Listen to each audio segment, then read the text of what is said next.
Well, first of all, we need to define fluency. We need to be all on the same page of what fluency means. So in my presentations, I ask people, what words come to mind when you think about being fluent with your math facts?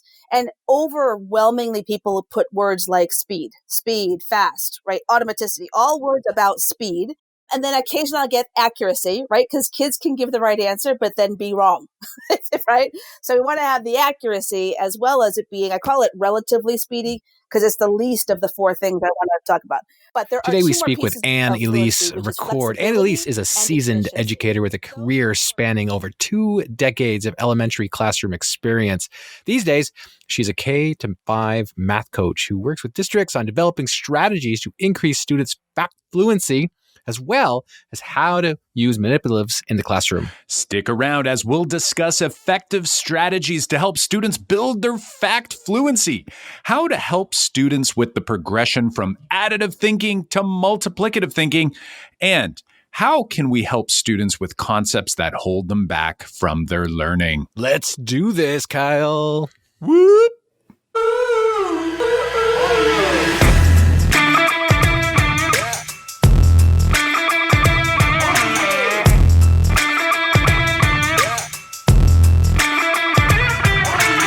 Welcome to the Making Math Moments That Matter podcast. I'm Kyle Pierce from tapintoteenminds.com. And I'm John Orr from mrorr-isageek.com. We are 2 math teachers who, together, with you, the community of math moment makers worldwide who want to build and deliver math lessons that spark curiosity, fuel sense making, and ignite your teacher action.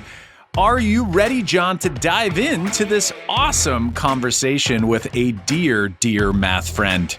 Of course, Kyle. We are honored to bring Ann Elise Record on to this show as we've been looking forward to this conversation. All right, but before we dive in here, John, we want to make sure that you folks at home have taken the time to explore some of our most recent full units of problem-based math lessons. Right. We've been busy adding full units to our Make Math Moments website. In the last episode here, we shared some details about our 6-day unit called the Woolly Worm Race that was created to help educators address teaching fractions, decimals, and percentages conceptually. Well, we've also tossed in some more context-rich, problem-based math lesson fun with our unit called Snack Time, where students explore the tapintoteenminds.com classic 3-act math task called Cheese and Crackers to use partitive division to partition and distribute slices of cheese to a specified number of crackers. That's definitely a classic I've used with my class, and now I'm set up with a whole unit of connected math talks, sense-making prompts, purposeful practice, and summative assessments, all straight from my web browser by visiting our task page at makemathmoments.com/tasks. Yes, it's super exciting, John. We hope to see you over at makemathmoments.com/tasks so that you can run one of these awesome problem-based units in your classroom today. All right, enough from us. Let's get on with our great conversation with Ann Elise. Hey there, Ann Elise. Welcome to the Making Math Moments That Matter podcast. As always, we are super excited to chat with someone we've met, someone we know. How are you doing today? I'm doing great. Doing fabulous. Awesome stuff. Well, we know you quite well, but maybe there's a few math moment makers out there who aren't as familiar with Ann Elise Record. Can you help us out? Let's learn a little more about yourself. What's your role in education, and how did you get to that part in your learning journey? Sure. Currently, I'm a consultant. So currently I work for myself out of my home, and I was traveling around a lot and working in schools and districts and also presenting around the country for the Bureau of Education and Research. But then once we had the shutdown, I've been working from home. But I had gone to get to my undergraduate degree was in sociology. So I was not certified or able to teach. And so I got back to school once our kids were becoming of school age. I went back to school and got my master's in order to teach. And then I taught grade 5 for 13 years. And then a math coach position opened up in my district. And so I became the math coach K-5. And that was really the start of my journey to truly understand the trajectories of the learning and progressions of kids from the early numeracy on up and all those connections. But also at that time, I taught some pre-service college classes, the math methods. I help people, tutor them to help pass the praxis test, because I've experienced in this role working with so many different populations of people, and I've seen the anxiety and the stress and the phobias like firsthand of people. And I didn't have that growing up. When I grew up, I could answer things quickly and accurately, so I felt good about myself. But to have seen the phobia up close from a variety of people, it was surprising to me how many of the college kids were terrified of math going in to teach elementary. And it just became a passion of mine the more that I learned, more I wanted to share with people. And my husband got a new job 2 hours south of where we had been living. And then I'm like, well, what am I going to do now? There weren't any math coaching positions. I loved working with the teachers and the kids and everyone. And that's when my two close friends and mentors, Dr. Nikki Newton and Christina Tondevold, said, well, why don't you go off on your own? And that's what I did. So my life has been completely different these last 2 years doing this new part of my life. Yeah. And I think you've brought up a huge point about math anxiety being a huge thing, and I think still is for so many people. And I'm wondering, what suggestions can you give our listeners right now and teachers that can help reduce that anxiety? Like, if you've been recognizing it's a problem in your past and your career now, I'm wondering, I guess, two things. One is what can we do now to help kids and even teachers reduce some of that math anxiety? But then I'm also wondering about what did Ann Elise look like as an early teacher? Did you recognize that right from the get-go that we've got this math anxiety and it's something that you've been using in your career right from the start? Or is that a progression that kind of built up over time? And so those are, I guess, two things to talk about. Yes. Okay. So first of all, when I think back to when I first began teaching, so I think we all know what we know at the time, and we don't know what we don't know. And so in my master's program to teach, the only class that I had to take that involved math to become certified K-8 was math and literature.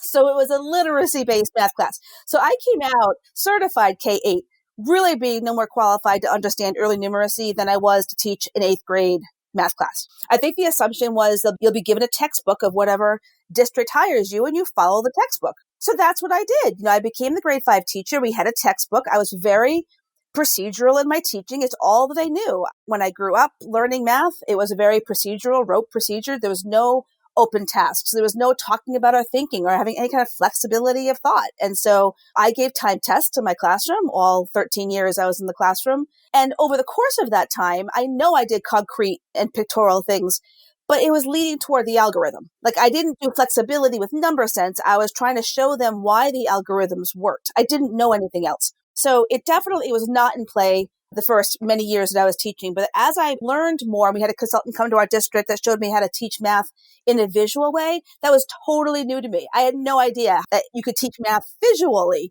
like pattern blocks for fractions. It was like a mind-blowing thing to me. I had never seen it before.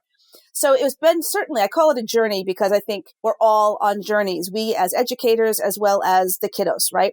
And so we got to find out where we are on that journey, and then you continue. And when Dr. Maya Angelou says, when you know more, you do better. And that's exactly what I believe, and I've been living, that I know the more that I learn, the more I realize I have to learn. This is a never-ending process. And so I think I need to send the message to people. I want to let people know that there is so much more to mathematics and connections and a beautiful journey to it, so far beyond rote memorization and procedures. I think that when we think about giving kids worksheets that are just 20 kill and drill things, that's not going to be encouraging a love of math, nor will it build the flexibility of thought that we need to build our number sense and to develop the confidence to try harder problems. The idea of the growth mindset messages of Joe Bowler from Stanford, of the fact that our brains have the way of growing new parts. There is no such thing as a math brain. But I think what happens is people have gone on their journey, and I truly believe time tests have begun. Well, research is out there that proves it, but that it's the start of math anxiety. Kids think that because they're not fast at the math, and they're not good at math, and it begins disassociating themselves from the idea that they can be a mathematician. And then it gets harder over the course of the years if we're only doing procedures and formulas. That's the only way they've been exposed to thinking, and algorithms. Algorithms take lots of steps. And I think of a 3-digit by 2-digit multiplication problem. That's a lot of calculational work. But until we explore these things in more flexible ways, it can make it much easier. And I find in my consulting work, the more that I share these ideas and they're seeing the math in a different way, even the parents. I have my districts do math nights because I want to talk to the parents. It's huge. We get the parents involved. And by the end of that 30 minutes, the parents are like, oh my gosh, this is a whole new world to me. That's why my child was doing that this morning. I mean, literally, they've said to me, we were arguing with my child this morning about 8 plus 6. We just told her it's 14. She's like, but no, Mom, that's not the way I'm supposed to do it. And the parents were like, but now we know why. And we totally get it. We've seen the future impact of that work. And so the whole anxiety piece comes from not the math, but the feeling of insecurity and embarrassment and humiliation people have felt growing up, that they were not a math person, as if it takes some extra kind of brain to be good at math. And it's not true. We all can grow those parts of our brains in fun and engaging ways. I want our students to have no bad stories of math growing up. In all my consulting, I would say probably 80% of the people that I meet tell me the most awful, traumatic math journeys of their lives. It's just always negative. They're always about 20% like, oh, it was good. It was fun. I loved it. It's like, well, you're like me then, because I got my answers correct. I was able to get them done fast. So I thought I was good. But it wasn't until I really began this deep journey that I realized I didn't have any understanding of mathematics. So I didn't see connections to topics within the math. But now the more that I learn, the more I'm like, oh my gosh, that connects to that. And throughout the grade levels even, it's a beautiful thing to finally see those connections. Yeah. Well, and we love asking about these things because I worry that when teachers and educators who are at that place in their own journey where they feel like maybe they don't feel comfortable with the content, or they maybe remember their own math anxiety that they had as a student, or they just think, plain out that they're doing it wrong. And they see someone like yourself, Ann Elise, or John and I, and we are so into thinking about how mathematics develops and thinking about the conceptual connections, like all of those pieces.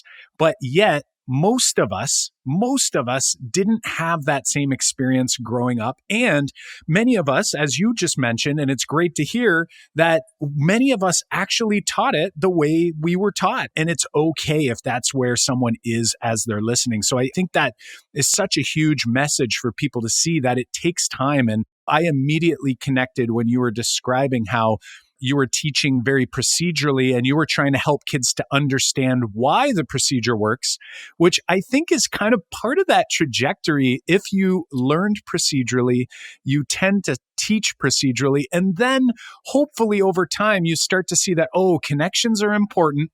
But then what we do, it seems like for me anyway, I started to still teach the procedures, but then I tried to explain them afterwards. Instead, now we're kind of realizing, we really need to start with kids making meaning and making sense first, and then working towards and allowing those student-generated algorithms to start popping out and helping them to make their connections so that we can essentially get more efficient along the way, but not with the end goal just being an algorithm or a procedure, right? Absolutely 100%. And in fact, the more learning that I'm doing, I've been trying to work on my own knowledge of middle school mathematics in terms of the conceptual understanding. I can get right answers. I help people pass the praxis test. That's not the issue of getting right answers. It's I want to get the connections that I missed first time around. And so I've been doing a lot of work on that. And the more of the work that I'm doing, I am doing like mental math or ratio tables and things of using chunks of numbers that are nothing to do with the algorithm. And I'm getting easy answers really quickly, like because I'm breaking apart numbers in ways I never had done before. And it's just a matter over time. I do a lot of Pam Harris's Math Strat Chat every week, and in your academy, I took a class with Pam Harris on proportional reasoning. That is just like, I'm learning these ways of thinking about it. When I learned it the first time, I had no idea of those connections. I was just following procedures. And it's just a beautiful extension to what I already know as the foundation of understanding K-5, and to extend that to that middle school level. I love that. And it's actually kind of ironic that nowadays you'll see, like, both in your messaging and so many others who come on our show, and obviously John and I, who we do not believe, like, math fluency is not speed. Yet when we actually start to help kids become more flexible in their thinking and start to play with different strategies and really just give them the freedom to think and use critical thinking in order to reason and solve through problems along a trajectory, along a progression, what I end up seeing is actually kids end up becoming more quick with their math facts than kids who are memorizing the procedure. It's actually kind of mind-blowing when you're saying, no, like it's not about speed, but then the end goal ends up oftentimes becoming speed anyway, which isn't the holy grail. It's just kind of like a symptom of having flexibility and fluency with number. And I'm hearing that in your voice. I hear that in your message. So before we dive deeper into fact fluency, because we have a lot of questions for you, we know your connections with Christina Tondevold as well as Nikki Newton. We know you're big into that, and we'll be diving into those questions. But before we let it get out of hand here and we dive too deep, we've got to hear about a math moment from your past. So you've described a few things about how you began teaching, how you taught for a while, also a bit about your experience learning in the classroom as a student. But is there a moment that pops out in your mind? It could be defining.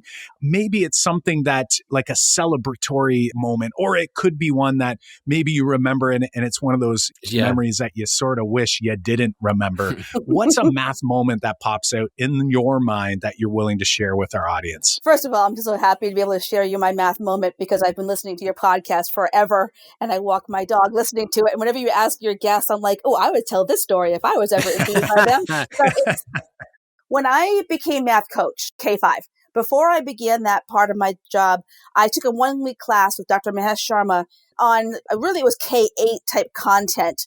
And it was the first time I saw the connection between grade levels of things I could do at a lower grade level that affected what came up. It was like my eye-opening to that kind of procedure. Well, we did the area model for multiplication, and he loves Cuisenaire rods. They're my favorite math manipulative. I think they're the key to helping our kids move past the counting phase of reasoning and into strategic, additive thinking, multiplicative reasoning. But so we had these Cuisenaire rods, and we built area models of basic facts. So in the 3rd grade content, right? Well, over the course of that week, we kept using the area model to do double digit by double digit, or to do decimals by decimals, or mixed numbers by, like the same area model I was able to use with harder content. Well, then he said, we got to division, and we're using the area model to do division, which I had never, ever thought of before. And we were doing it concretely with the Cuisenaire rods. And he put on the board x squared plus 5x plus 4. That's the exact problem he gave. And he wanted us to divide it by x plus 1. Now, I remember my brain saying, I'm out. Like, I took calculus in high school and again in college. I mean, it wasn't like, I really thought I did well with math, but it had been decades since I had done that before. So I'm like, okay, well, I'm out. I'm not even going to attempt this. But then he said, try doing the same thinking we've been doing with division for the area model. Can you make a rectangle that is x plus 1 by something? And within 20 seconds, I had built the area model. I knew the answer was x plus 4, and I could explain to you why. And that was my moment that I went, oh my gosh, a model that I can show the thinking with the kids in 3rd grade can follow them through their entire math journey, and the math journey will make sense. It's not just getting a right answer. And I was sold on the whole idea of, wow, this is just a learning progression. And the more that I see that, the more that I know it's all about that journey. My husband has been working from home since the shutdown in March. And he says, and I'm doing a lot of trainings online. He's like, hon, you say the word journey all of the time. I'm like, I know, but it is true. We're all on a journey, right? Yeah, for sure. And I'm glad you brought up the area model because we love using it. We love talking about it. We think Didn't we just talk about it last night, John? Yeah. I was just going to bring that up, Kyle. Kyle and I talked about it last night, but I just had a recent discussion with a friend who couldn't see this new math. And why did their son or daughter have to learn this diagram or this way of multiplying? And like, when I can show her how to multiply and get done in 30 seconds, and he referenced that Facebook post that we've all seen about somebody being done in 30 seconds and then twiddling their thumbs for the rest of the time. And exactly. Versus somebody who's drawing the area model. And we had this long conversation about that. And that was exactly what I referenced, Ann Elise, is that this model can carry forward, whereas this algorithm works in this one instance. And we use it in high school. And listeners of this show know I'm a high school math teacher, and I just helped one of my students this morning and yesterday with completing the square using the area model. And, completing a square for a grade 10 student can be tough. And some teachers think it's one of those procedures you just got to show kids.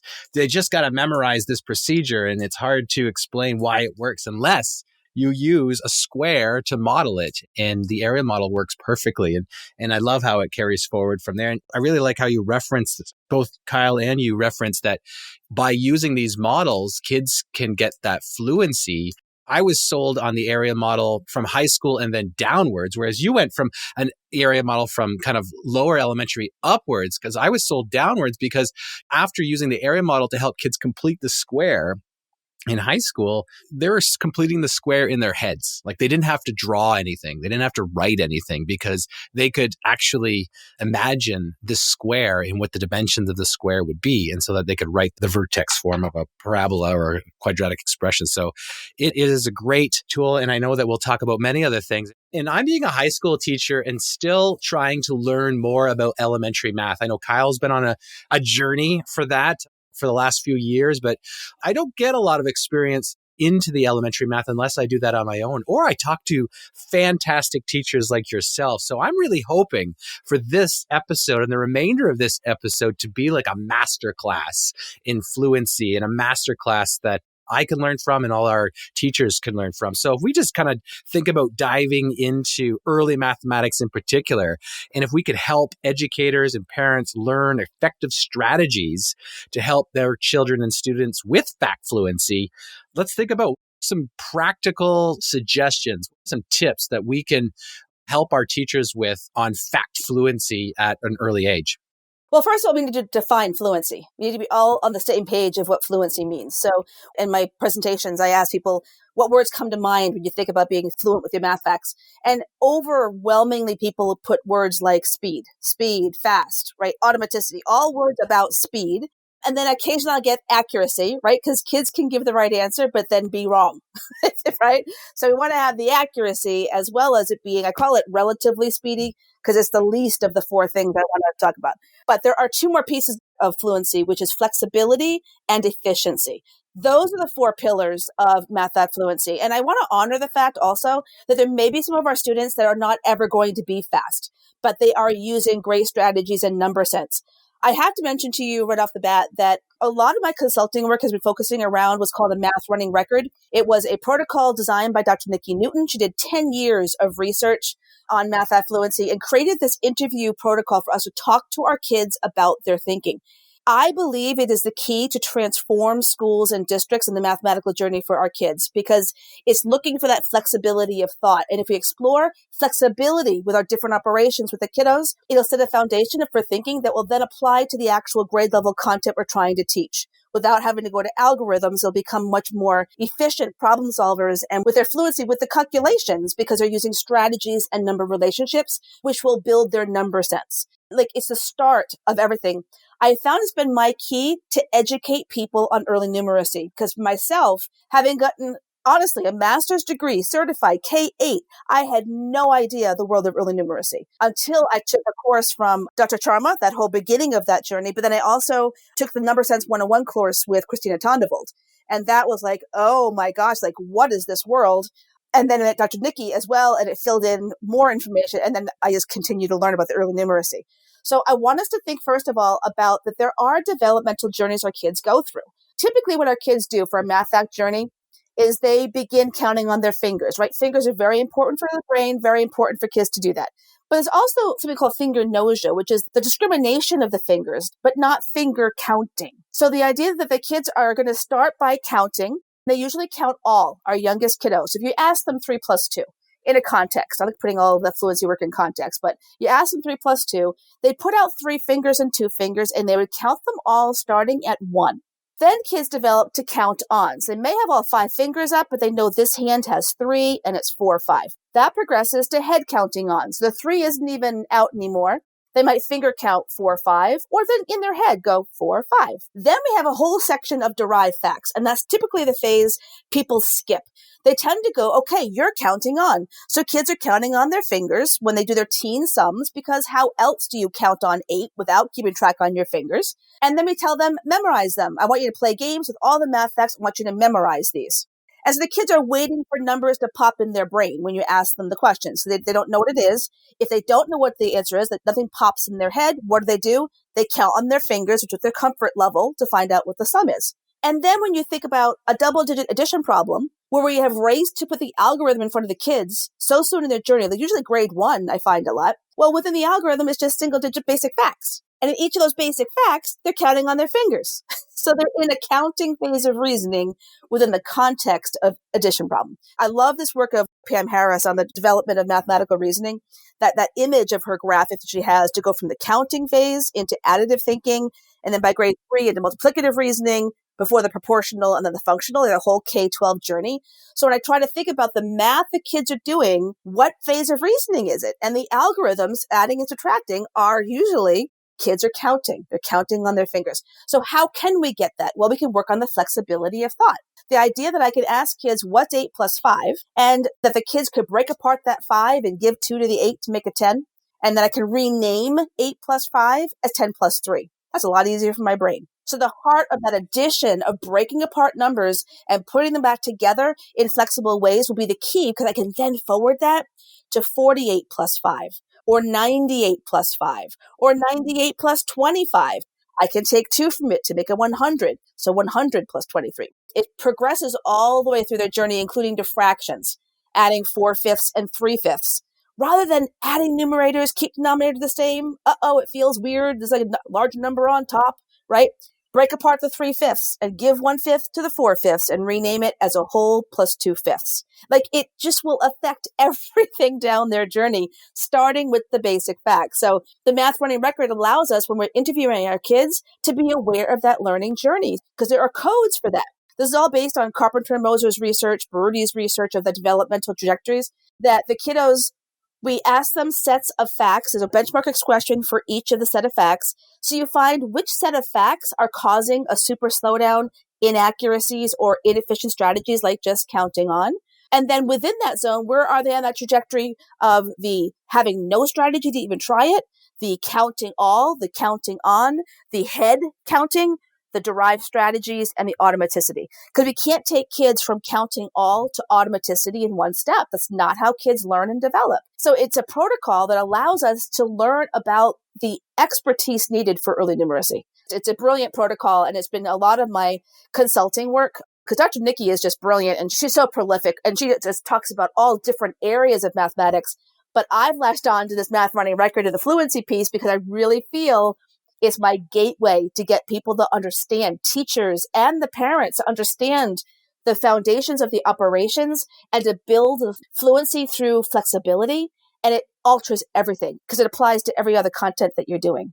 I love how you referenced even how we kind of jump the gun on the memorization of those derived facts, right? They're not really memorizing derived facts or memorizing facts. When we skip all of these parts, and composing and decomposing number is so important. And I'm hearing that in what you're saying here. And this idea of equivalence sort of pops out. And as you're working with young kids, and my son who's in SK and my daughter who's in grade 2, I get to have fun with these things by playing with numbers and using strategies and seeing the strategies that they're using. And it really is pretty magical when you see them thinking. And I just had this, I guess, a bit of a sad moment there reflecting, as you had mentioned, like a student who's sitting there trying to bring up a fact that they've tried to memorize, but now it's like they're recalling facts. They haven't derived themselves, so they don't have a connection. They also don't have like a path to help them get out of a jam. And we talk about that a lot on this podcast. And it continues to cause more and more problems down the road, because if students don't have a understanding of how they got to where they are, which I think many of us are like, as adults, many of us are like that, right? Like those adults like John, you had mentioned, that friend who was thinking of the algorithm, like, I can multiply 2-digit by 2-digit numbers, no problem. But could they do it any other way? Or if they forgot one step of that algorithm, well, how are they going to get themselves out of that jam? And this is happening to so many young children, because I think for so long, we've sort of made them take that leap. And the students who had the memory, the ability to memorize a little more easily or fluently than some other students, they were rewarded in the schooling system, but not necessarily rewarded with any sort of extra reasoning skills in mathematics. They just got the big gold star. And That was about it. John always references his puffy stickers that he used to get as a child. So I love that you're referencing this trajectory. And when this episode comes out, it'll be a few weeks after we had Doug Clements on Oh and my his goodness. work. Yeah, how fantastic. Clements and Sarama, I mean, they're just like the king and queen of early numeracy. Exactly. She was stuck out of town and we wanted to have both on the show. Oh my I'm goodness. telling you right now, hearing you and your passion about this trajectory, it's so critical. And again, I know Nikki Newton thinks so highly as well of Doug Clements and Julie Sarama. And absolutely, it really all does come back full circle. So whether you're sitting at home right now and you're thinking to yourself, maybe this episode isn't for me, I'm a middle school teacher or I'm a high school teacher, I hope that people are seeing the connections. And you brought up Pam Harris and the development of mathematical reasoning, that way down the road in high school, some of our students that are struggling the most, their struggles began way down here in this area where we didn't help them make those connections and really start to use reasoning to get themselves through number fluency. And that's really hindered them. And it makes me think, what do we do? Like, do you have any thoughts if someone's sitting there thinking and maybe they have a vision of a specific student in their class and they're like, this student is really struggling. Like, what might be a get started tip for someone who maybe this is a new idea for them? What are you going to say to them? Where might they begin? Might it be PD of some type, or might it be just a website to get them going? What are your thoughts on that? Well, I typically go right back to the math running record, honestly, because it's going to help you understand where each child is on their journey so you can develop an instructional response derived for the kid, and then to get a sense of where all of your kiddos are. Because typically what I find, I'm training districts to implement this and then to do the next steps of how we explore fluency with our kids in concrete and pictorial and abstract ways. That's what our book is about. Dr. Nikki, Dr. Allison Mello, and I collaborated on a book about fluency doesn't just happen with addition and subtraction. So the idea that now I know where I need to begin working with each kid, what can I do then to explore these concretely pictorial and abstract and develop this kind of fluency program for my kiddos? So the Math Running Record, I have a Math Running Record Facebook group that I began close to 3 years ago now, because Dr. Nikki, she's doing so much all the time. I said, do you mind if I make a group of a support group for those of us that are really going in depth of implementing these? She's like, oh, go right ahead. So there are videos in there of she and I talking for an hour about running records. And I have a whole Padlet of resources for the group that has all kinds of information, of great resources on fluency as well. So it's a wealth of knowledge in one place that you can learn all about this. And I'm always right there. A lot of my time is online providing advice to people within Facebook, because it's a great platform to be able to share things like that. And so a lot of my life is being in there and providing advice and guiding people along. To be beginning a book study starting next Monday, but I know this will not be out in time for that. But all the information of the book study is going to be within the Facebook group. So no matter when anyone joins the group, it'll be there for you. So you can see the posting and the questions and the comments and all. Because until we understand that trajectory of learning, and then you can't really be looking for that, right? We've got to know, that child is counting on, they're counting all. Now, I want to make sure I'm clear about a derived strategy. So, for example, one really important fact for me is when I get to the progression, the beginning of the progression is like to add 0 and add 1 to numbers, and then counting on within 5 and then within 10. But then when you get to your teen numbers, you have the doubles and then doubles plus 1. So when I ask kids 5 plus 6, most kids tell me that they know it's an 11 because 5 and 5 is 10 and 1 more is an 11. So that's a derived fact. They're using a fact that they know to figure out one that they don't know. But the very next question in part 2 gives them more problems in that zone. The very next question is 6 plus 7. And that's where I can tell the kids who have begun using strategies and breaking apart numbers in flexible ways versus the counting on, because the kids will count on 6 from the 7. So the very same student that tells me 5 and 5 is 10, 1 more makes an 11, so they know 5 plus 6 makes an 11, will count on their fingers 6 higher than the 7. So I can tell that there's no strategy thought there. So for that kiddo, I'd want them to go on to explore what doubles plus 1 is. And I would show them like a Reckon Rec. So a Reckon Rec is a tool that one version of the tool, you can have 2 rows of 10 and the beads are color coded at each 5. So I can slide 6 beads over and 7 down in the bottom row. So kids can see that amount of the 13. And I'll ask them, what do you see? How do you know? And some kids will count all the beads. So I know they're in a counting all phase. Some count on the 6 from the 7s. They're in counting on. But other kids will say, well, I'm seeing 5 and 5 red, and that's 10. And then I see 1 white and 2 white. That's 3. So I see 10 plus 3, which is a 13. But other kids say, well, I see 6 and 6 is 12, and 1 more makes 13. Other kids say, I see 7 and 7 is 14. I take away 1, it's 13. And still other kids say, take 3 from the 6 and make a 10 with a 7. So it's 10 plus 3.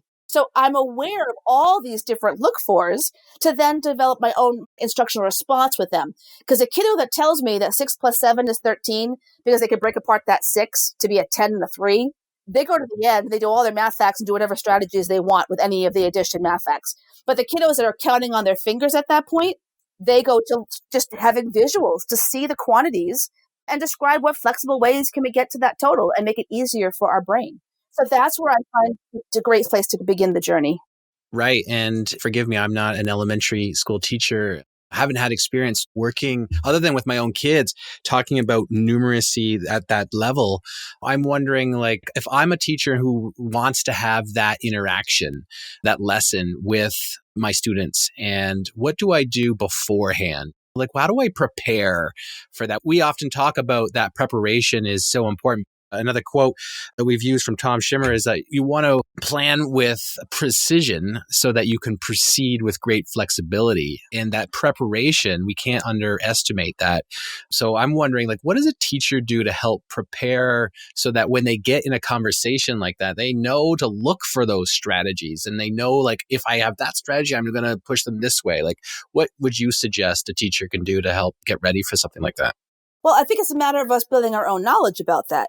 Dr. Nikki has a class, an online class on her site.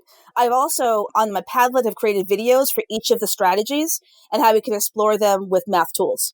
And there's no cost to any of this. The protocols to interview the kids are free. There's no cost to the running records. But really, it's a matter of us learning what we're looking for, right? And so how do we do that? Well, her math running record book describes all the 4 operations and the thought behind each of the operations and the strategies. And then our book we've written so far, the addition subtraction, we are currently working on multiplication and division book to go along with it. But that's a matter of learning about it, the matter of just building our own, Christina Tondeville, building our math minds so we can then build the math minds of the kids, right? Because if you don't know what you're looking for, like I ask people all the time when kids are counting, if you put 8 objects in front of a student and ask them to count, what are you looking for? And very basically, I always hear about one-to-one correspondence and saying the numbers in the correct order. And that's pretty much it. Well, Clemens and Sarama has 20 levels of counting, right?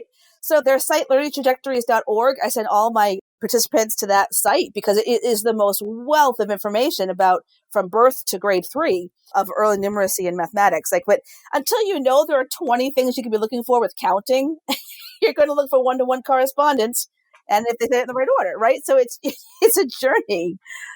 I know. And I love that response because I think that's where the content knowledge piece is so important. And I think in mathematics, in education in general, oftentimes teachers, we have this drive to find new pedagogical moves. And while they are important and they are a huge part of how you're going to organize and run your lessons, the content knowledge is key because if you don't have that, then it doesn't matter how hard you try to prepare, you're underprepared because that look for is not there. Being able to notice and name, and then being able to essentially, once you've noticed and named what a student has done, to know what comes next. And John and I are constantly talking about that with our Igniting the Next Moves piece of the framework, which is this idea of really understanding that trajectory of math learning that students travel down. And that's something that we continue to try to do. And clearly you are also an advocate for that, continuing to try to grow your own math mind as well.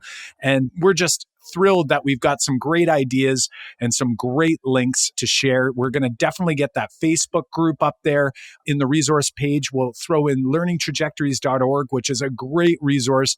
And we'll also grab some of those running records links as well as to the book. So I'm wondering, before we wrap up though, is there anywhere that the Math Moment Makers can learn more about you specifically and your work, some of which that you've already mentioned here, but where can they find more about you and get connected? Sure. I have a webpage, anneliserecord.com. You can check that out and check out all the different offerings and things that I have for you there. And honestly, I have found that connection in the Facebook community because I was living in northern New Hampshire for over 20 years. And I found this amazing collection of people online. So they're just brilliant and generous and kind. And so I began in Twitter a little bit and then in Facebook, kind of creating communities of people willing to learn. So I run a Facebook group of my own called Elementary Math with Ann Elise, and that's any math topic K-5 is on the table. Anything you want to talk about to give advice and all. And then I facilitate the Math Running Records one. We have over 13,000 people in there right now. And so that group is focused on fluency. So that's the fluency piece. So the elementary math with Ann Elise is that anything like fractions or, any other topic on mathematics, but the Math Running Records is that fluency one. So joining in those groups or following me on Facebook, I have a growth mindset tree as my picture because that's my math profile on Facebook. So I only share math things there.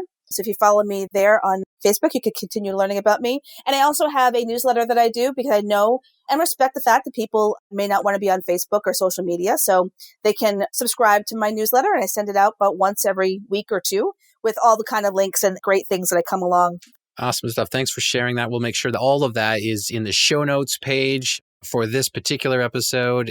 Ann Elise, we want to thank you for taking time out of your day to share your expertise with us and our listeners. And we hope you enjoy the rest of your day. And we really appreciate talking to you. And hopefully we can catch you at a face-to-face conference sometime in the future. Let's hope. Absolutely. Thank you so much for having me. I really appreciate it. Thanks so much. We'll talk to you soon. Okay. Take care. It was awesome to finally welcome Ann Elise onto the show to chat with us about her amazing efforts in conceptualizing mathematics. Hopefully, this conversation has inspired you to dive into your next math class using a problem-based approach. Right. So be sure to check out the Woolly Worm Race, the Snack Time unit, or any of the other problem-based units that are available for you to dive into right now over at makemathmoments.com/tasks. Absolutely, Kyle. Get on over to makemathmoments.com/tasks to run one of these awesome problem-based units in your class today. In order to ensure you don't miss out on new episodes, make sure that you smash that subscribe button on Apple Podcasts or on your favorite podcast platform. And did you know that these episodes are also on our YouTube channel? And you know what, John? We've been doing a lot of these YouTube lives lately. So be sure to subscribe over on YouTube because we got some pretty cool little tricks up our sleeve that we're hoping to do each and every week.